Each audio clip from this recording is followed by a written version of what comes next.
Hello ಸಾಧಕರೇ, welcome to Raghu G K 2026 ಚಾನಲ್ಗೆ ನಿಮ್ಮೆಲ್ರಿಗೂ ಸ್ವಾಗತ. ಇವತ್ತು ಒಂದು ಬಿಗ್ ಆಗಿರ್ತಕ್ಕಂಥ ಒಂದು ನ್ಯೂಸ್ನ ತೆಗೆದುಕೊಂಡು ಬಂದಿದ್ದೀನಿ. ಏನಪ್ಪ ಅಂತಂತಂದರೆ, ಎಲ್ಲರೂ ಬಹಳಷ್ಟು ಜನ ಸರ್ಕಾರಿ ಹುದ್ದೆಯನ್ನು ಪಡೆಯುವಂಥ ಕನಸನ್ನು ಹೊತ್ತವರಿಗೆ ಇವತ್ತು ಒಂದು ಬಿಗ್ ನ್ಯೂಸ್ ಇದೆ. ಏನಪ್ಪ ಅಂದರೆ, ಅಬಕಾರಿ ಇಲಾಖೆಯಲ್ಲಿ ಅಬಕಾರಿ ಪೇದೆ ಮತ್ತು ಅಬಕಾರಿ ನಿರೀಕ್ಷಕರ ವೃಂದದ ಹುದ್ದೆಗೆ ಕಾರ್ಯವೈಖರಿಯ ಮೂಲಕ ಆದೇಶ ಪ್ರತಿಯನ್ನು ಹೊರಡಿಸಿದ್ದಾರೆ. ಹುದ್ದೆಗಳನ್ನು ಭರ್ತಿ ಮಾಡಿಕೊಳ್ಳುವ ಸಲುವಾಗಿ ಅದರ ಕುರಿತಾಗಿ ಇವತ್ತು ನಾವು ಪೂರ್ಣವಾಗಿರ್ತಕ್ಕಂಥ ಮಾಹಿತಿಯನ್ನು ನೋಡೋಣ. ನೋಡಿ, ಅಬಕಾರಿ ಉಪ ನಿರೀಕ್ಷಕರು ಈ ಹುದ್ದೆ ಮೊದಲೆಲ್ಲ ಹೇಗಿತ್ತಪ್ಪ ಅಂತಂತಂದರೆ SI ಮತ್ತು ಟ್ರಾನ್ಸ್ಲೇಷನ್ ಈ ರೀತಿಯಾಗಿರ್ತಕ್ಕಂಥ ಪ್ರಬಂಧಗಳೆಲ್ಲ ಬರ್ತಾ ಇದ್ವು. ಆದರೆ ಇದನ್ನು KA ಅವರಿಗೆ ವಹಿಸಿರೋ ಕಾರಣದಿಂದಾಗಿ ಕೇವಲ ಒಂದೇ ಒಂದು ಪತ್ರಿಕೆ, ಅದು ಸಾಮಾನ್ಯ ಜ್ಞಾನದ 100 ಅಂಕದ 2 ಗಂಟೆಗಳ ಪ್ರಶ್ನೆ ಪತ್ರಿಕೆಯನ್ನು ಈ KA ಎಕ್ಸಾಮ್ ನಡೆಸೋದ್ರ ಮೂಲಕ ಅಬಕಾರಿ ಉಪನಿರೀಕ್ಷಕರ ಹುದ್ದೆಯನ್ನು ಆಯ್ಕೆ ಮಾಡಿಕೊಳ್ಳೋದಕ್ಕೆ ತಯಾರಿಯನ್ನು ನಡೆಸ್ತಿದೆ.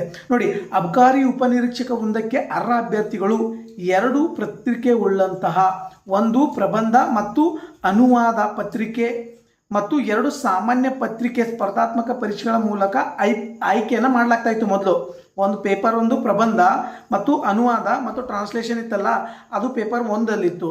ಅದರ ನಂತರ 2ನೇ ಪೇಪರಪ್ಪ ಅಂದರೆ ಸಾಮಾನ್ಯ ಜ್ಞಾನದಿತ್ತು.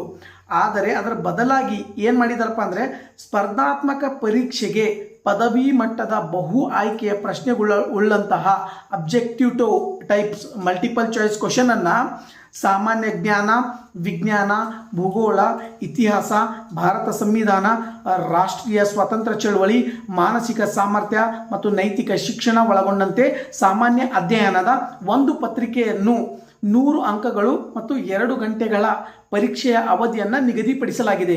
ಮತ್ತು ಪರೀಕ್ಷೆಯಲ್ಲಿ ಅರ್ಹರಾದ ಅಭ್ಯರ್ಥಿಗಳಿಗೆ ದೇಹದಾಢ್ಯ ಮತ್ತು ದೈಹಿಕ ಸಾಮರ್ಥ್ಯ ಪರೀಕ್ಷೆಯನ್ನು ಅರ್ಹ ಅಭ್ಯರ್ಥಿಯ ಯಾವ ಜಿಲ್ಲೆಯ ಅಭ್ಯರ್ಥಿಯಾಗಿರ್ತಾರಲ್ಲ ಆ ಜಿಲ್ಲೆಯ ಜಿಲ್ಲಾಧಿಕಾರಿಗಳ ಅಧ್ಯಕ್ಷತೆಯಲ್ಲಿ ಹಿಂದಿನಂತೆ ನಡೆಸುವಂಥ ಒಂದು ಪ್ರಕ್ರಿಯೆಯನ್ನು ತೆಗೆದುಕೊಂಡು ಬಂದಿದ್ದಾರೆ. ನೋಡಿ, ಪ್ರಸ್ತುತ ವೃಂದ ಮತ್ತು ನೇಮಕಾತಿ ನಿಯಮಾವಳಿಗಳಲ್ಲಿ ಆಯ್ಕೆ ಪ್ರಾಧಿಕಾರವು KPSC ಮೂಲಕ ಎಕ್ಸಾಮನ್ನು ನಡೆಸ್ತಾ ಇತ್ತು. ಅದನ್ನು ಮಾರ್ಪಡಿಸಿ ಇತ್ತೀಚೆಗೆ ಈ ನೋಟಿಫಿಕೇಶನ್ನಲ್ಲಿ ಸರ್ಕಾರ ಸಕ್ಷಮ ಪ್ರಾಧಿಕಾರವು ತೀರ್ಮಾನಿಸುವ ಆಯ್ಕೆ ಪ್ರಾಧಿಕಾರವೆಂದು ತಿದ್ದುಪಡಿ ಮಾಡುವುದು. ಅಂದರೆ KE ಮೂಲಕ ಎಕ್ಸಾಮನ್ನು ನಡೆಸ್ತಾರೆ ಅಂತೇಳಿ ಈ ಮೂಲಕ ಇದರಲ್ಲಿ ಮಾಹಿತಿಯನ್ನು ನೀಡಿದ್ದಾರೆ. ಇದು ಯಾವಾಗಪ್ಪ ಅಂತಂತಂದರೆ 7/7/2026 ಇವತ್ತಿನ ಈ ಮಾಹಿತಿ ಮೂಲಕ ತಿಳಿಸಿದ್ದಾರೆ. ನೋಡಿ, ಈಗ ಅಬಕಾರಿ ಪೇದೆಗೆ ಏನೇನು ಅರ್ಹತೆಗಳಿದೆ ಸೆಲೆಕ್ಷನ್ ಮಾಡೋದಕ್ಕೆ ಅಂಥೇಳಿ ನಾವು ಅವರ ಕ್ವಾಲಿಫಿಕೇಷನ್ ಆಗಲಿ ಏನೇನಿದೆ ಅಂಥೇಳಿ ಅದರ ಕುರಿತಾಗಿ ನಾವು ಇವಾಗ ನೋಡ್ತಾ ಹೋಗೋಣ.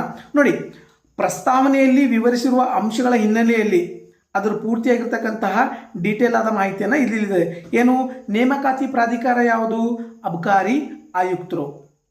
ಅದೇ ರೀತಿ ಶೈಕ್ಷಣಿಕ ಅರ್ಹತೆ ಏನಪ್ಪ ಅಂದರೆ PUC ಕಂಪ್ಲೀಟ್ ಆದವರು ಯಾರು ಬೇಕಾದರೂ ಈ ಹುದ್ದೆಗೆ ಅರ್ಜಿಯನ್ನು ಸಲ್ಲಿಸಬಹುದು. ಪರೀಕ್ಷೆಯ ಮಾದರಿ ಯಾವ ರೀತಿಯಾಗಿರ್ತದೆ?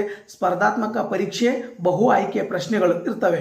ಅಬ್ಜೆಕ್ಟಿವ್ ಟೈಪ್ನ ಕ್ವಶನ್ಸ್ಗಳು ಈ KE ಎಕ್ಸಾಮ್ ಮೂಲಕ ನಡೆಸ್ತಾರೆ. ನೋಡಿ, ಸಾಮಾನ್ಯ ಜ್ಞಾನ, ವಿಜ್ಞಾನ, ಭೂಗೋಳ, ಇತಿಹಾಸ, ಭಾರತ ಸಂವಿಧಾನ ಮತ್ತು ರಾಷ್ಟ್ರೀಯ ಸ್ವಾತಂತ್ರ್ಯ ಚಳವಳಿ, ಮಾನಸಿಕ ಸಾಮರ್ಥ್ಯ, ನೈತಿಕ ಶಿಕ್ಷಣವನ್ನು ಒಳಗೊಂಡಂತೆ ಸಾಮಾನ್ಯ ಅಧ್ಯಯನ ಒಂದು ಪತ್ರಿಕೆಯಲ್ಲಿ 100 ಅಂಕಗಳ ಒಳಗೊಂಡಿರ್ತಕ್ಕಂತಹ 2 ಗಂಟೆಯ ಪರೀಕ್ಷೆಯನ್ನು ಮಾತ್ರ ನಿಗದಿಪಡಿಸಲಾಗಿರುತ್ತದೆ.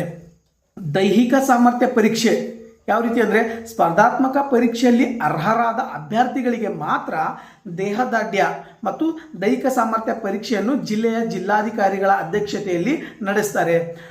ಹಾಗೂ ಅರ್ಹ ಅಭ್ಯರ್ಥಿಗಳು ಪಟ್ಟಿಯನ್ನು ಅವರು ಕೂಡ ಸಿದ್ಧಪಡಿಸ್ತಾರೆ. ನೆಕ್ಸ್ಟ್ ಮುಂದುವರೆದು, ವೃಂದ ಮತ್ತು ನೇಮಕಾತಿ ನಿಯಮಗಳಲ್ಲಿ ಅಬಕಾರಿ ಪೇದೆ ಪುರುಷ ಮತ್ತು ಸ್ತ್ರೀ ಎಂದು ಪ್ರತ್ಯೇಕ ವೃಂದಗಳಿದ್ದು ಎರಡೂ ಸೇರ್ಪಡೆಗೊಳಿಸಿ ಅಬಕಾರಿ ಪೇದೆ ಎಂದು ನಿಗದಿಪಡಿಸಲಾಗಿದೆ. ಆಯ್ಕೆ ಪ್ರಾಧಿಕಾರ ಯಾವುದಪ್ಪ ಅಂತಂದರೆ ಕರ್ನಾಟಕ ಪರೀಕ್ಷಾ ಪ್ರಾಧಿಕಾರವು ಪ್ರಸ್ತುತ ಆಯ್ಕೆಯ ಪ್ರಾಧಿಕಾರವಾಗಿರುತ್ತದೆ. ನೋಡಿದ್ರಲ್ಲ, KE ಮೂಲಕ ಅಬಕಾರಿ ಪೇದೆ ಹುದ್ದೆಯನ್ನು ನೇಮಕಾತಿ ಮಾಡ್ಕೊಳ್ತಾರೆ. ಅದಕ್ಕೆ ಏನೇನು ಅರ್ಹತೆ ಇದೆ ಅದ್ರ ಕುರಿತಾಗಿ ಮಾಹಿತಿಯನ್ನು ತಿಳ್ಕೊಂಡ್ರಿ. ಅದೇ ರೀತಿ ಅಬಕಾರಿ ಉಪನಿರೀಕ್ಷಕರು ಯಾವ ರೀತಿ ಪ್ರೊಸೆಸ್ ಇದೆ ಅದರ ಪ್ರಕಾರ ನೋಡ್ತಾ ಹೋದರೆ, ಪರೀಕ್ಷೆಯ ಮಾದರಿ ಸ್ಪರ್ಧಾತ್ಮಕ ಪರೀಕ್ಷೆ ಪದವಿ ಮಟ್ಟದ ಬಹು ಆಯ್ಕೆ ಪ್ರಶ್ನೆಗಳು ಉಳ್ಳಂಥದ್ದು. ಅಂದರೆ ಅಬ್ಜೆಕ್ಟಿವ್ ಮಲ್ಟಿಪಲ್ ಚಾಯ್ಸ್ ಕ್ವಶನನ್ನು ಹೊಂದಿರ್ತದೆ.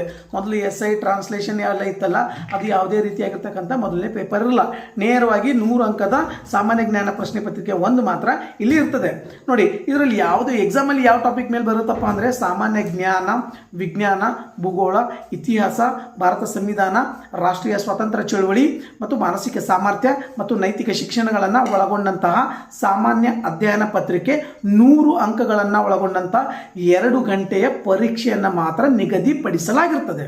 ನೋಡಿ, ನಂತರ ದೈಹಿಕ ಸಾಮರ್ಥ್ಯ ಪರೀಕ್ಷೆ. ನೋಡಿ, ಸ್ಪರ್ಧಾತ್ಮಕ ಪರೀಕ್ಷೆಯಲ್ಲಿ ಯಾರು ಅರ್ಹರಾಗಿರ್ತಾರಲ್ಲ ಅಂಥ ಅಭ್ಯರ್ಥಿಗಳಿಗೆ ಮಾತ್ರ ದೇಹದಾಢ್ಯ ಅಥವಾ ಮತ್ತು ದೈಹಿಕ ಸಾಮರ್ಥ್ಯದ ಪರೀಕ್ಷೆಯನ್ನು ಆ ಜಿಲ್ಲಾಧಿಕಾರಿಗಳ ಅಧ್ಯಕ್ಷತೆಯಲ್ಲಿ ನಡೆಸುವುದು ಹಾಗೂ ಅರ್ಹ ಅಭ್ಯರ್ಥಿಗಳ ಪಟ್ಟಿಯನ್ನು ಸಿದ್ಧಪಡಿಸುವುದು ಅವರಿಗೆ ಬಿಟ್ಟಿರ್ತಕ್ಕಂಥ ವಿಷಯ. ನೋಡಿ, ಇದನ್ನು ನೇಮಕಾತಿ ಮಾಡುವಂಥ ಪ್ರಾಧಿಕಾರ ಯಾವುದಪ್ಪ ಅಂದರೆ ನಾರ್ಮಲ್ ಆಗಿ KPSC ಇತ್ತು, ಅದು ಕೂಡ ಇದನ್ನು KE ಅವರಿಗೆ ವಹಿಸಿದ್ದಾರೆ. ನೋಡಿ, ಗುಡ್ ನ್ಯೂಸ್ ಇದೆ. ಯಾಕಪ್ಪ ಅಂತಂತಂದರೆ ಇತ್ತೀಚೆಗೆ KPSC ಮೇಲೆ ಬರ್ತಕ್ಕಂಥ ಆರೋಪಗಳನ್ನೆಲ್ಲ ನಾವು ನೋಡಿದಾಗ KE ಒಂದು ಪರೀಕ್ಷಾ ಅಥಾರಿಟಿ ಒಳ್ಳೆ ರೀತಿಯಾಗಿರ್ತಕ್ಕಂಥ ನೇಮಕಾತಿಗಳನ್ನು ಮಾಡಿಕೊಳ್ತಾ ಇದೆ. ಯಾರು ಕಷ್ಟಪಟ್ಟು ಓದೋದಕ್ಕೆ ಪ್ರಯತ್ನ ಪಡ್ತಾ ಇದ್ದೀರಲ್ಲ, ಇವರಿಗೆ ಒಂದು ಸುವರ್ಣವಾಗಿರ್ತಕ್ಕಂಥ ಅವಕಾಶ ಇದೆ. ಈ ಅವಕಾಶವನ್ನು ಎಲ್ಲರೂ ಸದುಪಯೋಗಪಡಿಸ್ಕೊಳ್ಳಿ. ಇದೇ ರೀತಿ ಹೆಚ್ಚಿನ ಮಾಹಿತಿಗಾಗಿ ನಮ್ಮ ರಘು GK 2026 ಚಾನಲ್ನ ಸಬ್ಸ್ಕ್ರೈಬ್ ಮಾಡ್ಕೊಳ್ಳಿ, ಲೈಕ್ ಮಾಡಿ ಮತ್ತು ಶೇರ್ ಮಾಡಿ. Thank you.